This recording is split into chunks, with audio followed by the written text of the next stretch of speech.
اے ایمان والو، اللہ سے ڈرتے رہا کرو، تقوی اختیار کرو، اور ہر جان یہ دیکھے اس نے آنے والے کل کے لیے آگے کیا بھیجا ہے۔ واتقوا اللہ، اور اللہ سے ڈر جایا کرو، اللہ سے ڈرتے رہا کرو، تقوی اختیار کرو۔ تو مضمون کی اہمیت کے پیش نظر ایک آیت کریمہ میں 2 مرتبہ اس کا ہمیں حکم دیا گیا۔ تو اللہ سے ڈرتے رہنا ہماری زندگی کو منظم کرتا ہے۔ جو بے خوف شخص ہوتا ہے وہ آوارہ زندگی بسر کرتا ہے۔ اگر ماں باپ کا خوف ختم ہو جائے سینے سے تو بچہ آوارہ ہو جاتا ہے، استاد کا خوف ختم ہو جائے تو وہ آوارہ ہو جاتا ہے، مربیوں کا، مرشدوں کا، بڑوں کا ادب احترام ختم ہو جائے، ان کی حیا باقی نہ رہے تو ظاہر لاابالی پن پیدا ہو جاتا ہے، ملکی قوانین کی پاسداری نہ رہے اور گرفت کا خوف ختم ہو جائے تو پھر بھی قانون شکنی مزاج بن جاتا ہے اور معاشرے بگاڑ کا شکار ہوتے ہیں۔ اسی طرح اللہ کا خوف اگر سینوں میں موجود رہے اور اللہ سے بندہ ڈرتا رہے تو اس کی زندگی خود بخود مرتب اور منظم رہتی ہے، اور وہ قدم احتیاط سے اٹھاتا ہے، چونکہ اللہ سے ڈرنے کا مفہوم یہ ہے کہ ہم اس سے محبت کرتے ہیں، کیونکہ عمومی طور پہ جن چیزوں سے انسان ڈرتا ہے تو بعض اوقات ان سے نفرت بھی کرتا ہے۔ موذی جانوروں سے ڈرتا ہے، اگر ہتھے چڑھ جائیں تو ان کو چھوڑتا بھی نہیں، بلکہ حکم دیا گیا اقتلوا الموذی قبل ان یؤذی، قبل اس سے کہ وہ تمہیں ایذا دیں تم ان کو کاٹ ڈالو۔ لیکن اللہ سے بندہ محبت بھی کرتا ہے اور اللہ سے ڈرتا بھی ہے، تو یہ ڈرنا اس ہی مفہوم میں ہے کہ اس سے محبت کرتا ہے، چونکہ بندہ جس سے محبت کرتا ہے اس کی ناراضگی سے ڈرتا ہے، وہ روٹھ نہ جائے، وہ ناراض نہ ہو جائے، تو اللہ سے ڈرنا اسی مفہوم میں ہے۔ تو جب ہم اس لیے اس سے ڈرتے ہیں اور ہمیں ڈرتے رہنے کی تلقین بار بار کی جاتی ہے تو پھر ہم ہر وہ عمل بجا لائیں گے جو اس کی رضا کا سبب ہوگا، اور ہر اس چیز سے رکیں گے جو اس کے ناراض ہونے کا ذریعہ ہو سکتا ہے۔ تو پھر زندگی خود بخود مرتب ہو گئی، زندگی خود بخود منظم ہو گئی اگر ہم تقوی اختیار کر لیں۔ تو یہ ایک ایسا حکم نامہ ہے جو ہماری زندگی کو خوبصورت بناتا ہے، اور اگر ہم بے خوف ہو جائیں تو پھر جو مرضی کرتے پھریں، کوئی فرق نہیں پڑتا، ہم اپنی خواہشوں کے غلام بن جاتے ہیں۔ تو ایک تو 2 مرتبہ تقوی اختیار کرنے کا اس ایک آیت کریمہ میں حکم نامہ دیا گیا، اور دوسرا ہمیں یہ فرمایا گیا کہ ہر جان یہ دیکھے اس نے آنے والے کل کے لیے آگے کیا بھیجا ہے۔ جب انسان اپنا محاسبہ کرتا ہے کہ میں نے اپنے مستقبل کے لیے کیا جوڑا ہے تو پھر ضرور وہ فکر مند ہوتا ہے، پھر مشکل وقت کاٹ کر کے بھی اپنے آنے والے وقت کو بہتر بناتا ہے۔ اور ہم نے دنیا کے اندر دیکھا ہے لوگ اپنی خواہشات کو، اپنی آرزوؤں کو، اپنی تمناؤں کو بالکل محدود کر لیتے ہیں اور ان پر قدغن لگاتے ہیں کہ ہم اپنے مستقبل کو بہتر بنا لیں۔ اپنے بہتر مستقبل کی منصوبہ بندی کے لیے راتوں کو جاگ کے لوگ اٹھ اٹھ کے پڑھتے ہیں، پردیس کاٹتے ہیں، محنتیں اور مزدوریاں کرتے ہیں، چھوٹے سے گھر کے اندر گزر اوقات کر لیتے ہیں کہ ہم اپنا آنے والا وقت بہتر بنا لیں۔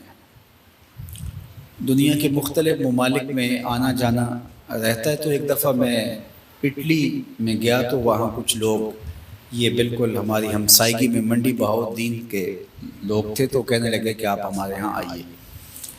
تو میں نے کہا کہ چلو چلتے ہیں، تو چائے پینے کے لیے ہم ان کے ہاں گئے۔ تو وہ چھوٹا سا گھر تھا، 5-7 مرلے کا ہوگا، لیکن 30 سے 35 لڑکے وہاں رہ رہے تھے۔ وہ مختلف اوقات میں وہاں رہتے، کچھ کام پہ چلے جاتے، کچھ سو جاتے، پھر وہ آتے، تو اس طرح۔ تو میں نے ان کو کہا کہ آپ اس چھوٹے سے گھر میں 30-35 لوگ رہ رہے ہیں، تو آپ یہاں کوئی بڑا گھر خرید لیں اور آسودہ انداز سے زندگی گزاریں۔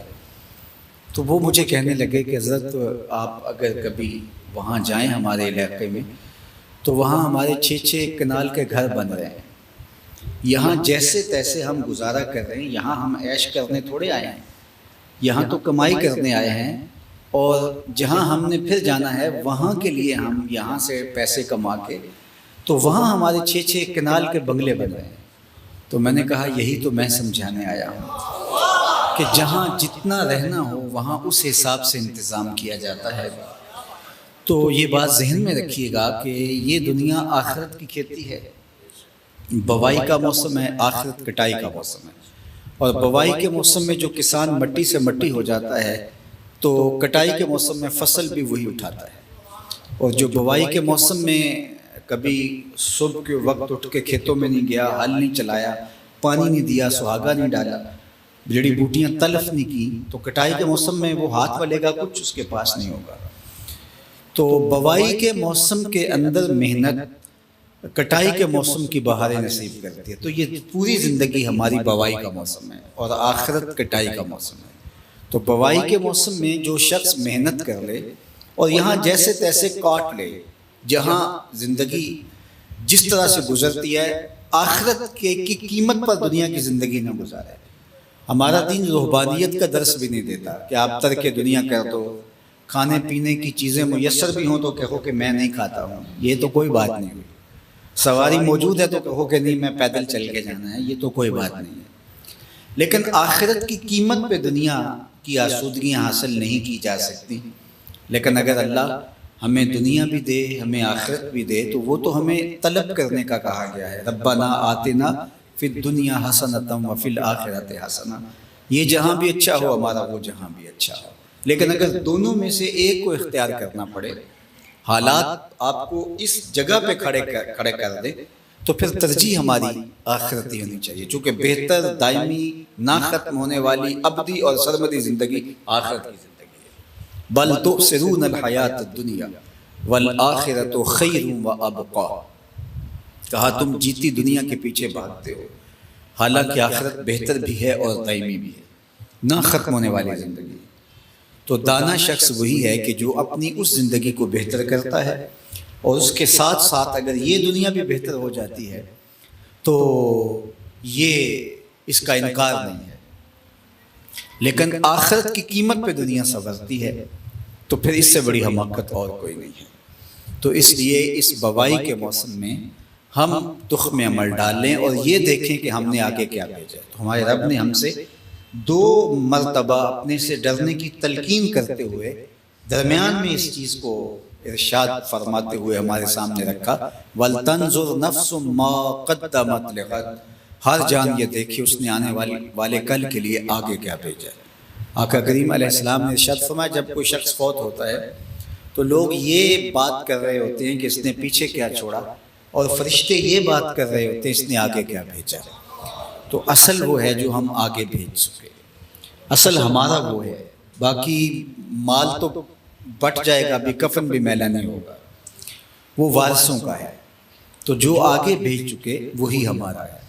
بکری ذبح کی گئی اور اس کے مختلف گوشت کے ٹکڑے مختلف لوگوں کے گھروں میں بھیج دیے گئے، اور ایک دستی کا گوشت ام المومنین سیدہ عائشہ رضی اللہ تعالیٰ عنہ نے حضور علیہ السلام کے لیے رکھ لیا، اور حضور پسند کرتے تھے دستی کے گوشت کو۔ تو آقا کریم علیہ السلام تشریف لائے تو فرمایا کچھ ہے، تو کہا کہ حضور بکری تھی، باقی تو بانٹ دی، ایک دستی بچی ہے۔ تو فرمایا جو بانٹ دی وہی بچا ہے۔ تو اصل جو ہم اللہ کے لیے آگے بھیج چکے ہیں اصل ہمارا وہی ہے۔ باقی تو جو ہمارے پاس ہے، جو بینکوں میں پڑا ہوا ہے، جو جائیدادیں ہیں، وہ تو کفن بھی میلا نہیں ہوگا تو بانٹ لیا جائے گا۔ تو اصل زندگی وہ زندگی ہے جو ہم اپنی آخرت، اس دن تو بندہ کہے گا یا لیتنی قدمت لحیاتی، کاش کہ میں اپنی زندگی اس زندگی کے لیے آگے بھیج دی ہوتی، لیکن اس دن کا پچھتاوا سوائے حسرت بڑھانے کے اور کچھ نہیں ہوگا۔ آج کا پچھتاوا کل کی بہتری کا ضامن ہو سکتا ہے۔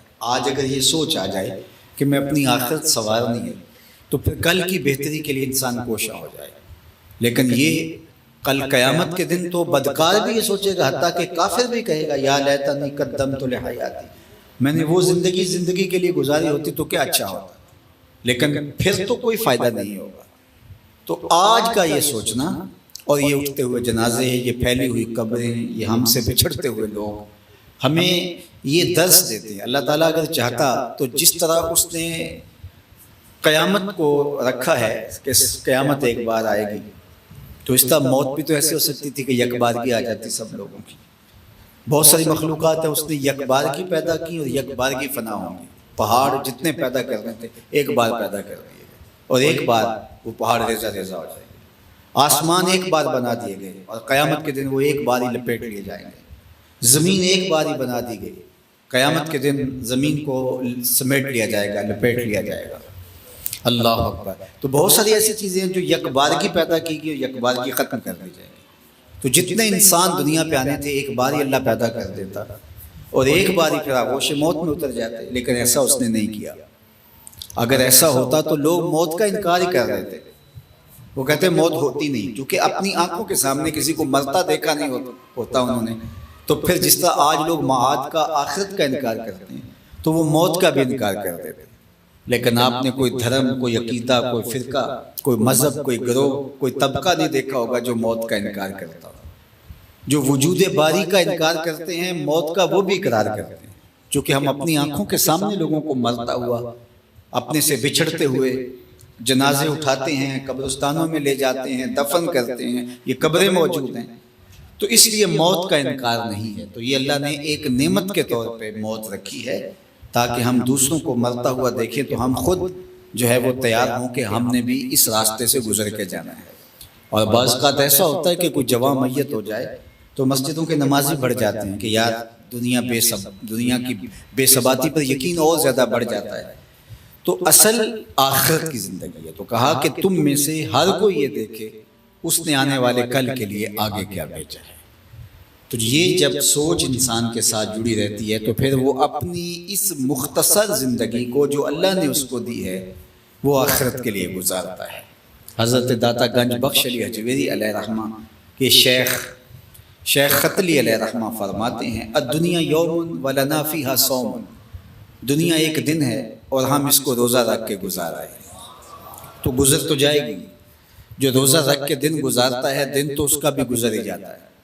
اور شام کے وقت جو مرحلے ہوتے ہیں جب افطار کی چیزیں سامنے پڑی ہوتی ہیں اور چند لمحوں کے بعد روزہ کھلنے والا ہوتا ہے تو اس وقت اس کو کتنی سرشاری ہوتی ہے کہ کتنا کٹھن دن تھا، سخت گرمی تھی، زبان کانٹا بنی رہی، ہونٹ خشک رہے، گلا بھی خشک رہا، لیکن دن گزر ہی گیا نا۔ اور جو کہا گیا ہے کہ للصائم فرحتان، فرحۃ عند فطرہ و فرحۃ عند لقاء ربہ، کہ روزے دار کو دو خوشیاں ملتی ہیں۔ ایک خوشی تو اس وقت ملتی ہے جب وہ روزہ افطار کرتا ہے، تو افطار کے لمحوں پر ایک جو مسرت، روحانی مسرت، وہ ایک عجیب سرشاری میں ہوتا ہے کہ یار کتنا لمبا دن تھا، کٹ ہی گیا نا۔ اچھا دوسری بات کہ وہ لوگ جو روزہ نہیں رکھتے اور ہوتے بھی صحت مند ہیں، تو جب شام کے وقت وہ روزہ داروں کو دیکھتے ہیں تیاری کرتے ہوئے تو وہ اس وقت وہ بھی تو محسوس کرتے ہوں گے کہ یار ان کا کٹ گیا، ہم سے کمزور بھی تھے، مزدوری بھی کرتے رہے، سارے دن دھوپ میں کام کرتے رہے اور ہم اندر ٹھنڈے ماحول میں پڑے رہے اور ہم روزہ نہیں رکھ پائے، تو ان کا بھی تو گزر گیا، ہم رکھتے تو ہمارا بھی تو گزر ہی جاتا نا۔ کبھی ایسا ہوتا ہے کہ یہ افطار کی مجلس سجتی ہے تو جب دعوت افطار دی جاتی ہے تو اس وقت یہ تو نہیں پوچھا جاتا کہ آپ نے روزہ رکھا ہے تو آپ افطار کے لیے آ جانا، تو لوگ تو لوگوں کو دعوت دے دیتے ہیں، جس نے نہیں رکھا تو وہ بھی آ جاتا ہے، جس نے رکھا ہوا ہوتا ہے وہ بھی آتا ہے۔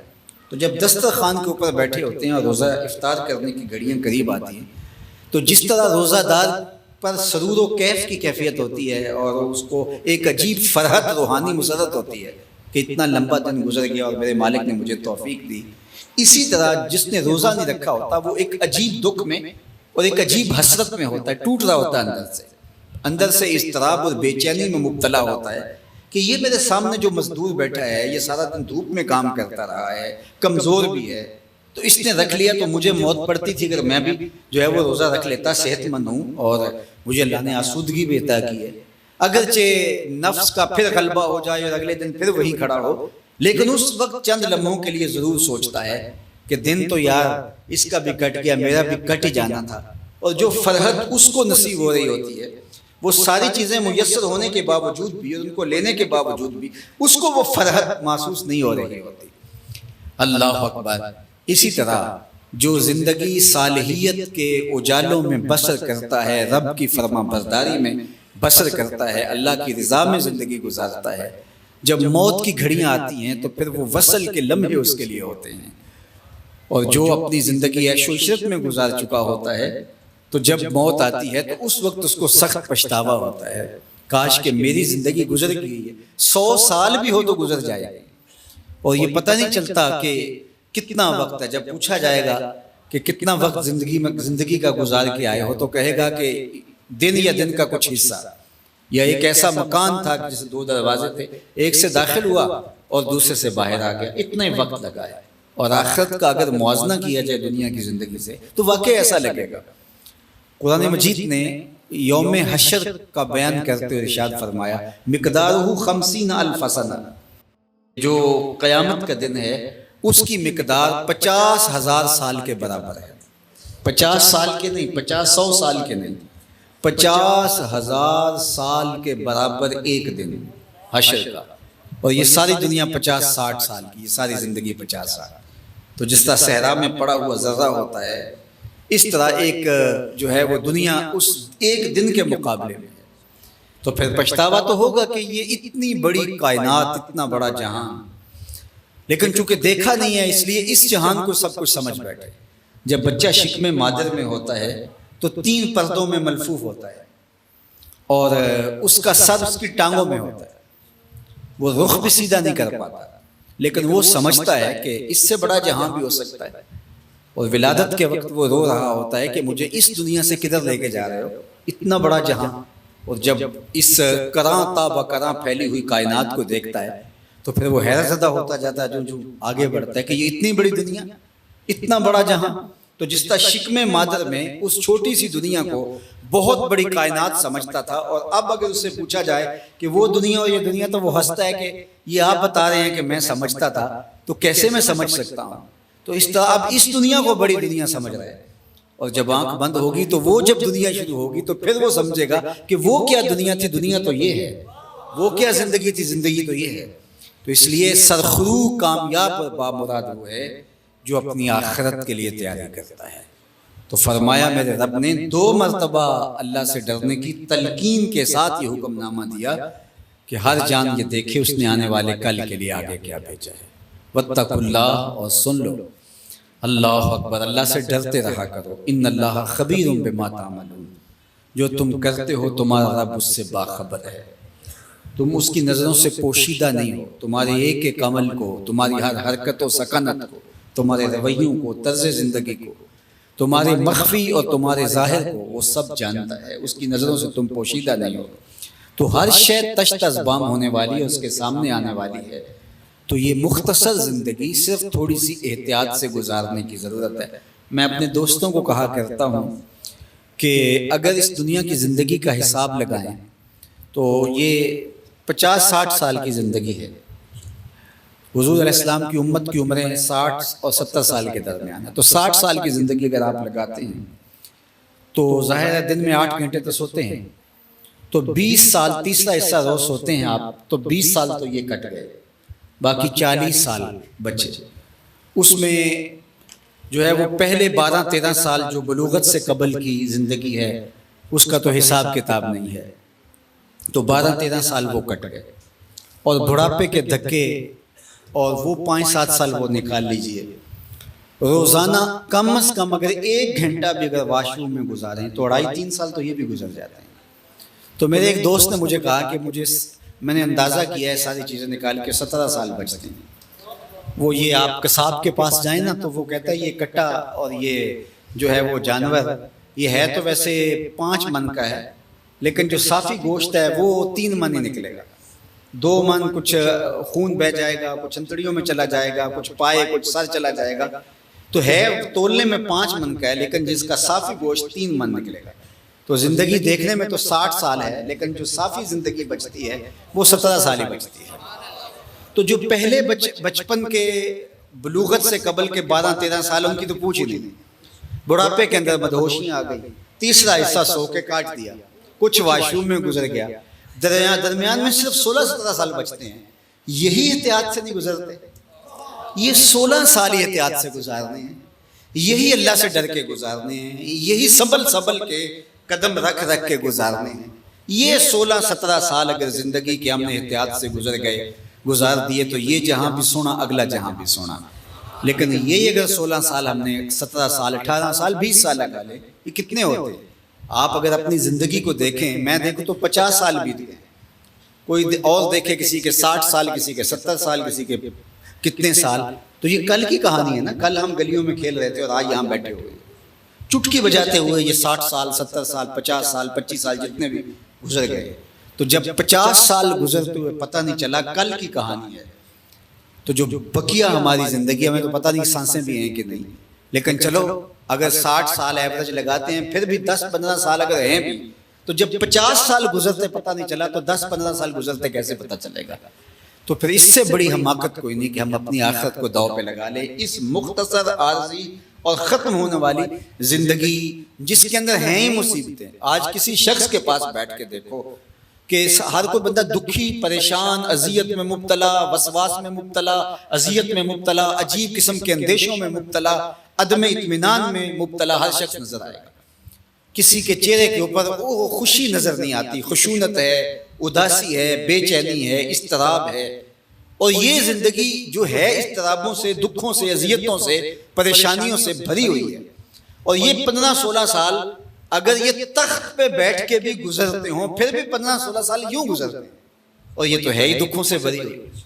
ہر کسی کے پاس بیٹھ کے اس کی زندگی کو دیکھو، یہ چہرے پڑھ کے دیکھ لو. کوٹھے تے چڑھ ویخ فریدا، کر بل دی اگ، میں جاتا دکھی دل میرا پر دکھی سارا جگ. تو ہر شخص تو پریشان ہے، اندیشوں میں مبتلا ہے. کسی زمانے میں یہ ہوتا تھا کہ بڑھاپے میں اذیتیں آتی تھیں، مشکلیں آتی تھیں، جو ہے وہ تفکرات آتے تھے. یہ جو دور ہے، اس دور میں تو بچپن کا حسن بھی چھن گیا ہے. ہم نے تو پھر بھی بچپن کا وہ آسودہ ماحول گزارا ہے، وہ کاغذ کی کشتی بھی دیکھی ہے، وہ ساون کا پانی بھی دیکھا ہے. ہم وہ سارے ماجروں سے گزرے ہیں. میری کم از کم جو عمر کے لوگ ہیں یا میرے سے زیادہ عمر کے لوگ. لیکن یہ جو نیوکلیئر دور کے بچے ہیں، انہوں نے تو کچھ دیکھا ہی نہیں. یہ ابھی ہوش سنبھلی نہیں تو ان کے ہاتھ کے اندر جو ہے وہ یہ ساری چیزیں آ گئی، اور تفکرات اور اتنا کچھ ان کے ساتھ. تو ان کو تو جو کیا کہتے ہیں وہ حسن ہے، وہ جمال ہے، بچپنے کی کا لا ابالی دور ہے.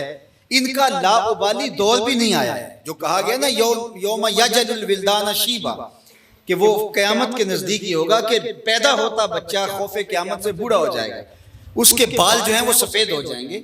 تو وہ تو جب سور پھونکی جائے گی وہ منظر نامہ ہے. لیکن اس سے قبل دیکھ لو کہ آج بھی بچوں کا وہ بچپن نہیں رہا، اور بچپن کی وہ لاوبالیاں نہیں رہی. اس کا ان کے اوپر بچپن آیا ہی نہیں ہے. وہ پیدا ہوتے ہی بڑھاپے کی طرف بڑھ گئے اور تفکرات کی طرف بڑھ گئے. اور دوسری بات ہمارے ایک بزرگ فرمایا کرتے تھے کہ ایک تو قیامت کے دن کہتے ہیں نفسی نفسی کا عالم ہونا ہے. ہر ایک نے کہنا ہے بس مجھے تو اپنی پڑی ہوئی ہے. تو وہ فرمایا کرتے تھے وہ تو نفسی نفسی کا عالم ہونا ہی ہونا ہے. لیکن تم دیکھ لو اب بھی نفسی نفسی کا عالم ہے. ہر بندے کو اپنی پڑی ہوئی ہے، اور ہر بندہ جو ہے وہ اپنے ہی ایک کام میں لگا ہوا ہے.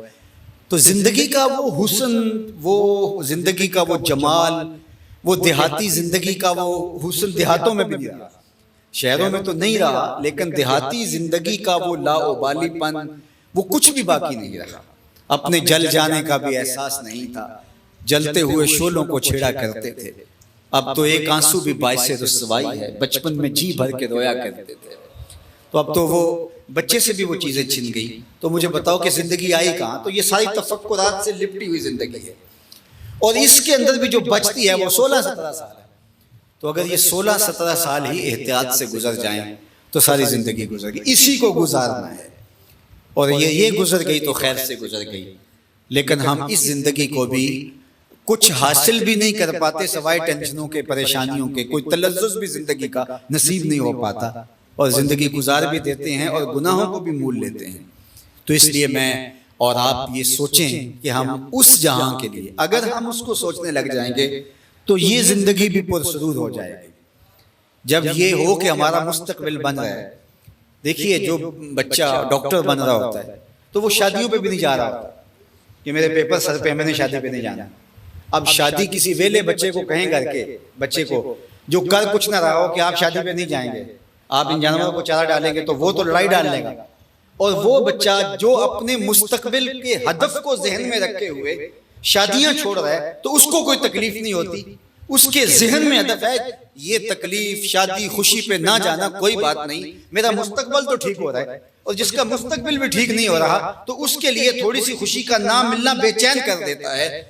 تو اگر ہم اپنے مستقبل کو بنا رہے ہوں گے تو دنیا کے اوپر تکلیفیں جو آتی ہیں وہ بھی بے چین نہیں کریں گی، کوئی بات نہیں، مستقبل تو بن رہا ہے نا۔